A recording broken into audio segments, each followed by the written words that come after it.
In our society today, video games are increasingly becoming a larger part of the younger generation's lives.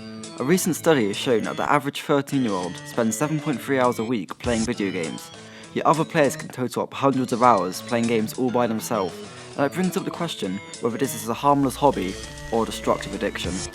Before we can look into this issue, it's important to understand what the public feels about the younger generation's obsession with video games. So I reckon kids, if they're in school, shouldn't be playing video games, but if they're at college and they've got the extra time, why the hell not? I guess I think young people play quite a lot of video games. It's a bit sad. I think they should probably get outside a little bit more.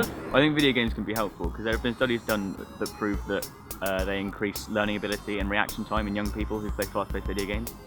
Yeah, I think it's fine for young people to be playing more video games. Not a bad thing, but anything in moderation is generally good. It seems that opinions are torn about the matter, although Lisa, a full-time parent, feels that her son's obsession with video games has gotten out of hand and feels there should be strict rules in regards to how long people play video games for.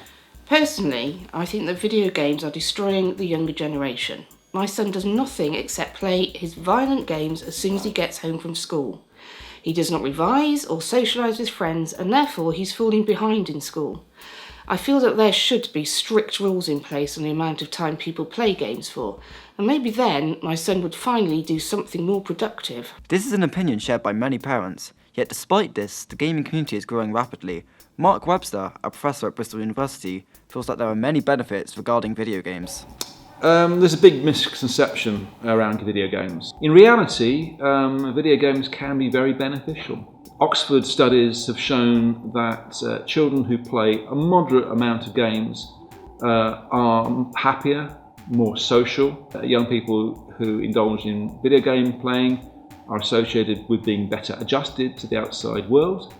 I think it's important that this information becomes common knowledge amongst parents and educators, so that they're able to make more rational decisions about how to control video game within their household and how much time is spent on them. It's very apparent that there's a clear divide in opinions about video games, but one thing that is sure, they're not going anywhere in the near future.